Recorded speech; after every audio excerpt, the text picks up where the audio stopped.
Bonsoir à toutes et à vous tous. Bienvenue dans cette vidéo consacrée, on va dire, aux êtres galactiques. Dans mon écriture sur les femmes et dames avec Hildegard de Bingen, puisqu'il va y avoir 2 tomes. Il va y avoir un premier tome concernant la structure, la diversité des femmes et dames, une introduction évidemment, puisque je parle de ma vie et de mon expérience personnelle. Et donc, il va y avoir forcément la genèse de l'âme, les êtres fondateurs, le nom d'âme, enfin tout ce que j'expose dans ma chaîne, qui en réalité est une chaîne qui a été réalisée pour proposer des vidéos préparant aux soins de l'âme pour les personnes venant me voir. J'ai forcément eu l'occasion à un moment donné, donc si vous entendez du bruit, c'est tout à fait normal, ce sont mes 2 chats qui sont à côté de moi. Vous avez eu l'occasion d'entendre parler dans mes vidéos d'êtres galactiques. Les êtres galactiques qui sont très à la mode sont tout simplement des êtres qui vivent dans d'autres mondes d'incarnation, comme nous avons pu le faire, le vivre nous-mêmes, ce qui est bien que nous nous reconnectons aussi bien à des mémoires ancestrales, de vies passées, nous travaillons sur notre généalogie, nous travaillons dans nos vies passées, sur des vies que nous avons pu avoir sur Terre et dans d'autres mondes d'incarnation aussi. Et ce n'est juste que ça, c'est un grand mot en réalité pour une réalité qui est très concrète, et les femmes et dames sont les mêmes. Parfois j'ai cette question-là, c'est quand on va s'incarner dans d'autres mondes d'incarnation, qu'en est-il des femmes et dames? Les êtres galactiques viennent de la source. Et à la source, il y a différentes familles d'âmes. Donc la structure même de la source, la genèse et la structure des familles d'âmes et l'évolution d'une étincelle de vie qui va donc laisser place à une âme qui va s'incarner on va dire, laissant une empreinte énergétique à la source, qui est vraiment ce qu'on peut appeler le moi supérieur, s'incarnant donc et mettant des semaines et des mois à s'incarner dans un corps. Tout cela va être expliqué, et cela se joue dans des mondes d'incarnation comme la Terre, ou des mondes d'incarnation en dehors de la Terre. Donc ça peut être les Pléiades, ça peut être Sirius, ça peut être tout simplement différents types de mondes d'incarnation, et nous en gardons l'empreinte autant que de vie passée sur Terre, et on va avoir tout à coup envie de voyager, ou la sensation de connaître un pays alors qu'on y a a priori on n'a pas fait le voyage. On peut, à travers des épices, à travers une musique, tout à coup avoir une révélation, ou dans un lieu, se dire mon Dieu, et ce lieu je le reconnais, comme cet être je le reconnais.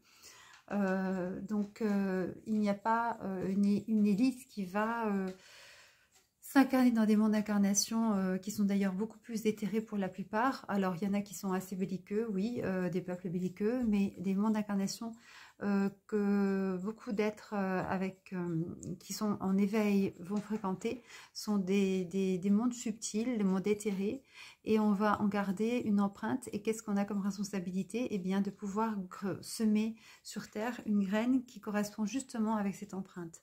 Pour peu qu'on ait des chamans, eh bien, on va communier à la nature autrement que sur Terre.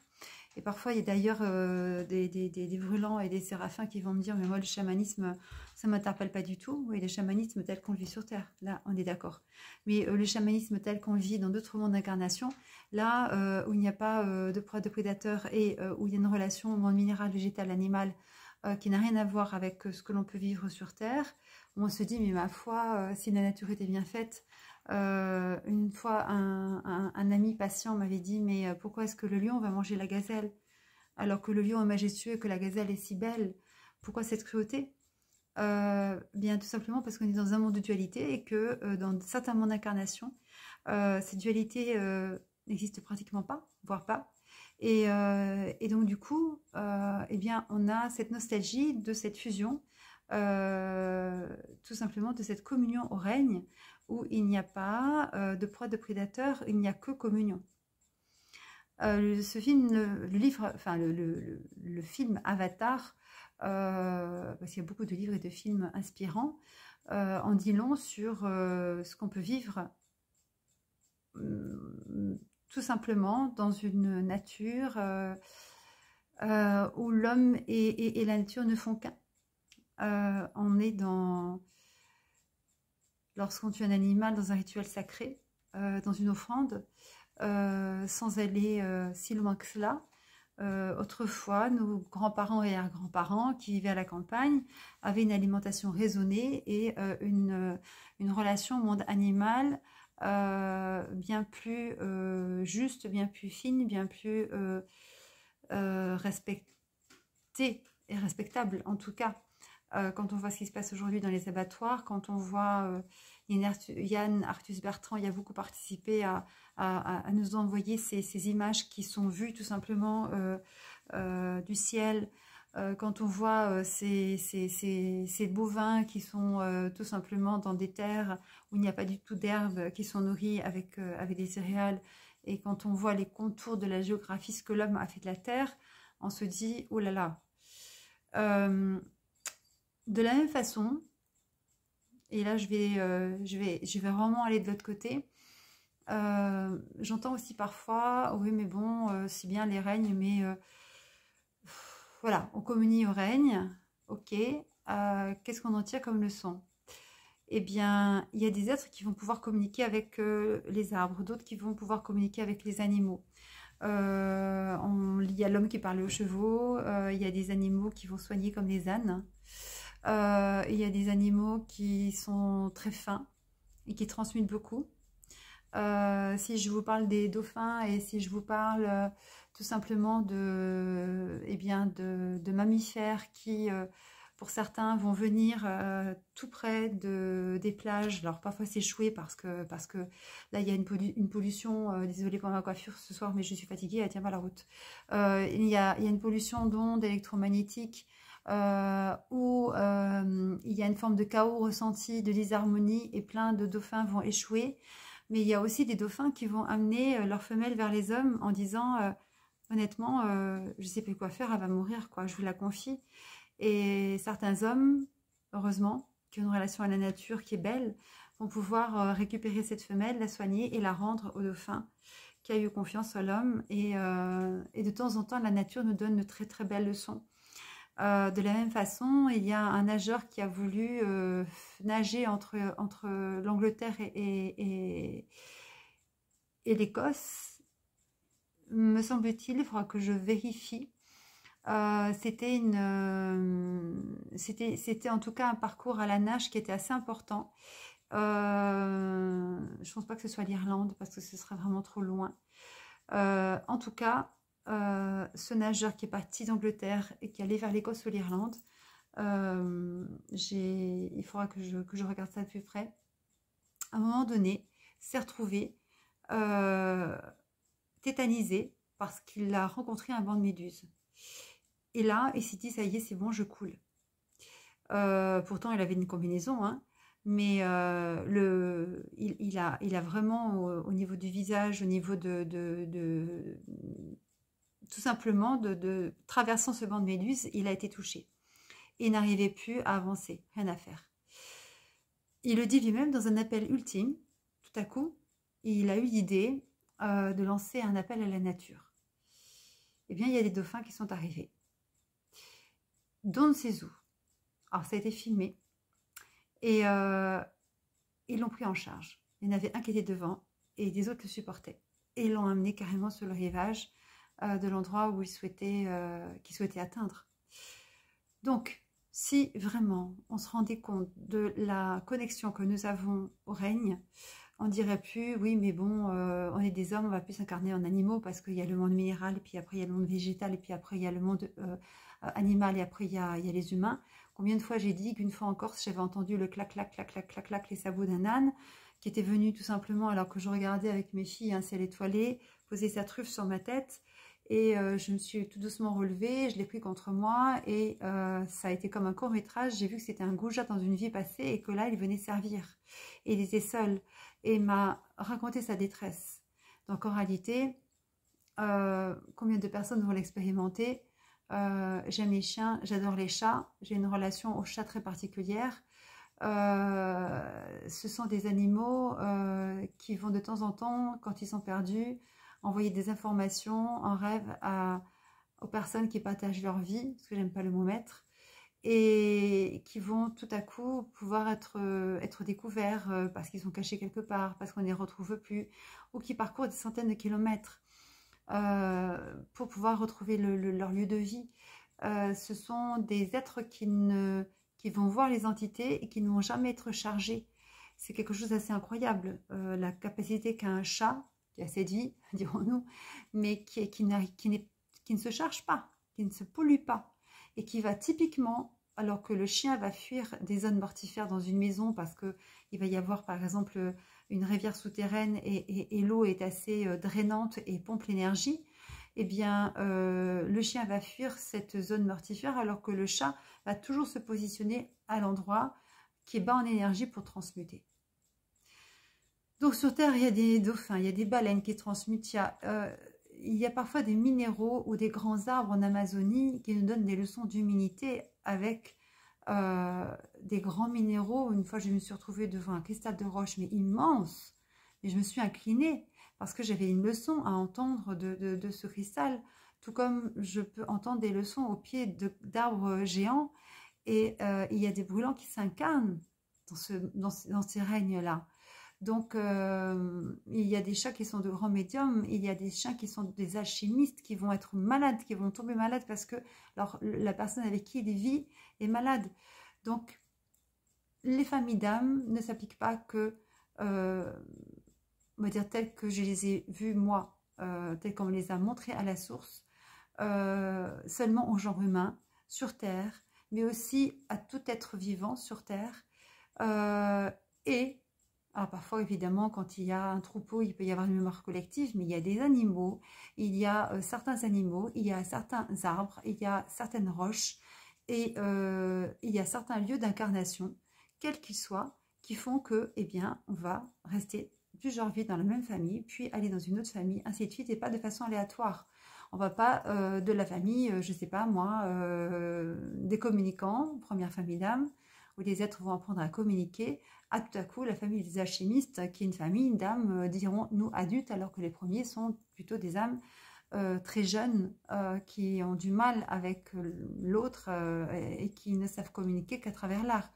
Parfois on se dit, ah, l'art m'intéresse, les communicants vont laisser un peu d'eux à travers l'art, donc je suis communicant. Non, parce que cette famille a été traversée par les âmes vont garder ce goût pour la créativité, pour la lecture, pour l'écriture, pour la peinture, pour un instrument de musique.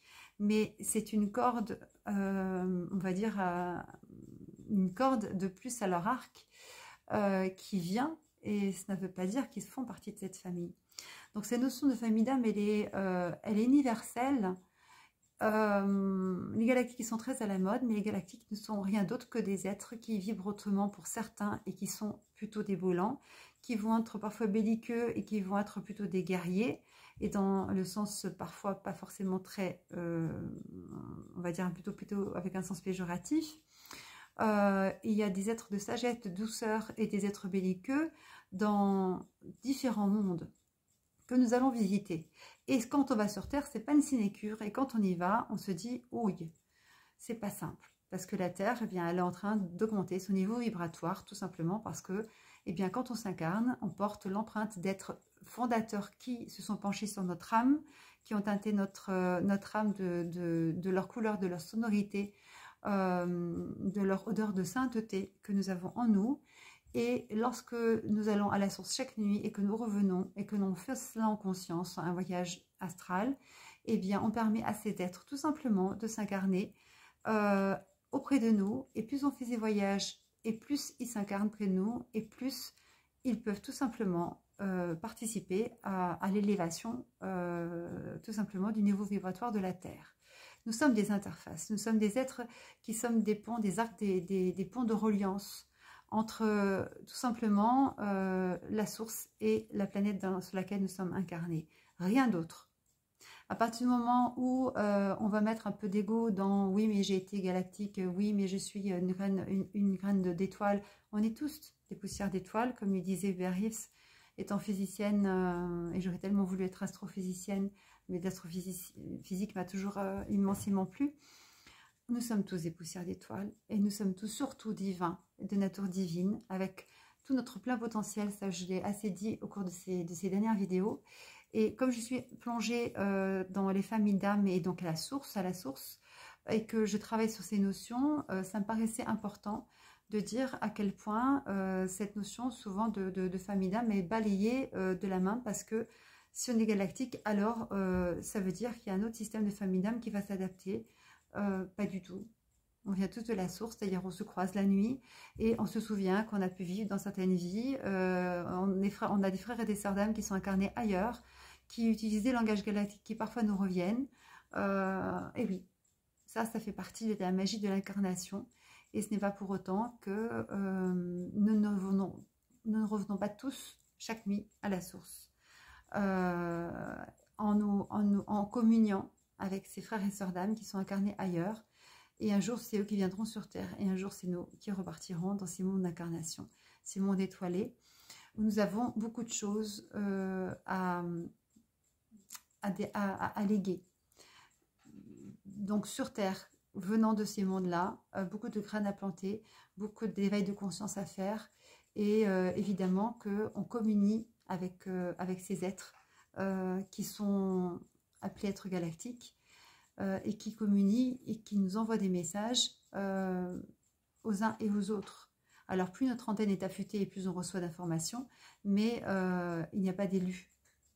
Nous sommes tous des élus, on a tous des outils, à nous à se faire confiance, à nous à ouvrir notre cœur, à nous à s'équilibrer en cette période d'équinoxe qui vient juste de partir et de passer, dans nos ombres et nos lumières, à nous d'avoir la foi, à nous d'avoir cette force, à nous à exploiter notre pleine puissance pour pouvoir nous protéger, et à nous à avancer, sachant pertinemment que nous avons pu appartenir à différents règnes, nous enrichir de ces expériences. Il n'y a rien d'humiliant. C'est vraiment le mental et l'ego qui dit « Mais mon Dieu, quelle horreur, j'ai pas pu être un chien, ou je vais pas être un chien dans une vie passée alors que je suis un homme. » Cette hiérarchie, qui l'a fait en réalité? Quand on voit à quel point certains animaux nous donnent des leçons, est-ce que vous allez voir un chien qui va attacher la personne avec qui il vit à un arbre et l'abandonner? Jamais. Il nous donne des leçons. Et ça, on ne le voit pas. Et ça, avec notre mental et notre ego, on aime bien mettre des gens dans des cases et c'est tout ce qu'on sait faire. En réalité, l'amour n'a pas de limite, n'a pas de frontières. Et englobons, respectons au maximum cet environnement. L'environnement, eh bien, la nature, c'est l'environnement. Les différents règnes, c'est l'environnement. Ouvrons notre cœur et nos consciences à tout cela. Et sachant que ces êtres galactiques qui, certains veillent sur nous, sont en contact avec nous tous et font partie des mêmes familles d'âmes que les nôtres sur Terre. Et donc sont des êtres que nous avons pu être dans d'autres vies. Ce sont des frères et sœurs tout simplement.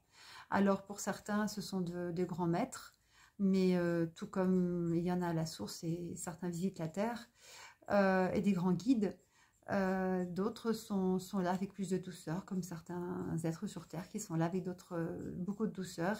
Certains transmutent comme d'autres transmutent, certains communiquent comme d'autres communiquent sur Terre, certains soignent comme d'autres soignent sur Terre, ainsi de suite. Et nous avons ces mémoires-là, ne l'oublions pas. Moi, je suis saisie de voir à quel point les personnes qui viennent me voir au cours de soins de l'âme ont gardé en eux ou en elles ces souvenirs-là de vie dans des mondes d'incarnation et autres que sur Terre. En aide galactique, ils ont été. Et en réalité, ça, c'est quelque chose qui souvent les scotche parce qu'ils se disent « j'aurais pas cru, je pensais que… » il y a toujours une espèce de séparation qui est faite.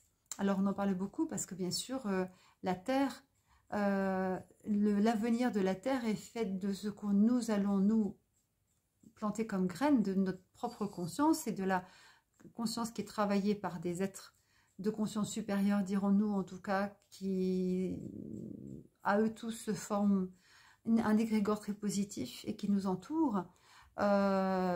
Mais encore faut-il qu'il y ait notre collaboration. Et pour cela, nous pouvons tous éveiller nos consciences, nous pouvons tous laisser aller un murmure de l'âme, qui est très souvent un ancien, on va dire un ancien langage que nous avons pu expérimenter parce qu'il y a tant de langages galactiques. Mais la plupart sont harmonieux, certains sont saccadés, ça va couper, la plupart sont harmonieux et nous rappellent tout simplement des vies de communion. Et c'est pas par hasard si certains films nous parlent, c'est parce qu'ils sont inspirés et parce qu'on se dit qu'est-ce que c'est beau, qu'est-ce que c'est formidable. Bah oui, ça te rappelle des choses que tu as déjà vécues, oui. Et heureusement qu'on a la possibilité, à travers des ouvrages ou à travers des témoignages ou à travers des films comme cela, de pouvoir traduire un peu de ce qui est si harmonieux et tellement magnifique et qui nous dépasse totalement quand on a l'impression d'en être coupé et qu'il s'agit tout simplement de notre immersion dans la source, c'est-à-dire à la maison où nous allons chaque nuit et où nous sommes l'âme en pamoise, entourés dans une mer de lumière, de douceur, de senteur, de couleur, d'amour, tous réunis, ne faisant qu'un. Et bien de cela, il faut en avoir conscience pour pouvoir comprendre qu'en réalité, notre ultime voyage, c'est le voyage que nous faisons la nuit, pour pouvoir le jour, et bien, avec une conscience encore plus aiguisée, même si nous n'avons pas, notre mental ne garde pas le souvenir, notre âme le sait, à travers ces synchronicités, à travers ces chiffres miroirs, à travers les rencontres que nous faisons, eh bien nous sommes là pour nous éveiller. Ça fait 3 ans et demi maintenant bientôt que je n'ai que des brûlants en soins. Les brûlants se réveillent, et il n'y a pas que, mais les brûlants se réveillent parce qu'ils savent très bien qu'ils n'ont pas d'autre choix que de s'éveiller maintenant, et qu'ils sont venus s'incarner maintenant, ce n'est pas par hasard. Donc, quel que soit leur âge, ils ont un travail à faire. Et ça, c'est très, très important. Donc, avec tous leurs outils de cette vie, de vie passée, sur Terre, et en être galactique, ils ont pu être. Voilà, je voulais faire cette petite mise au point, et je pense que j'en ferai régulièrement, parce que je suis tellement plongée à la source, et je travaille sur tous ces aspects, qu'en réalité, à travers les questions ou les commentaires que je peux voir sous certaines de mes vidéos, à un moment donné, quand j'écris, je me dis, ça faut que j'en parle au fur et à mesure. Donc, je pense que vous aurez comme ça des petites vidéos qui reprendront des éléments qui, parfois, j'ai eu beau l'expliquer dans certaines vidéos, j'entends à nouveau des questions, mais est-ce qu'il y a une source pour les êtres galactiques? Non. Est-ce qu'on peut s'incarner dans différents types de règnes? Oui. Et c'est ça qui est important, c'est vraiment faire un avec tout ce qui nous entoure. Cela fait partie de la création. Et la beauté et l'harmonie s'y trouvent également. Prenons juste une fleur et regardons un peu à quel point le nombre d'or est engrammé. Juste un petit coquillage et on aura tout compris, me semble-t-il, de la magie de la création. Et nous en faisons partie, mais nous ne sommes qu'une partie de la création. Ne l'oublions pas. Voilà. Je vous souhaite de passer une belle soirée et vous dis à très vite.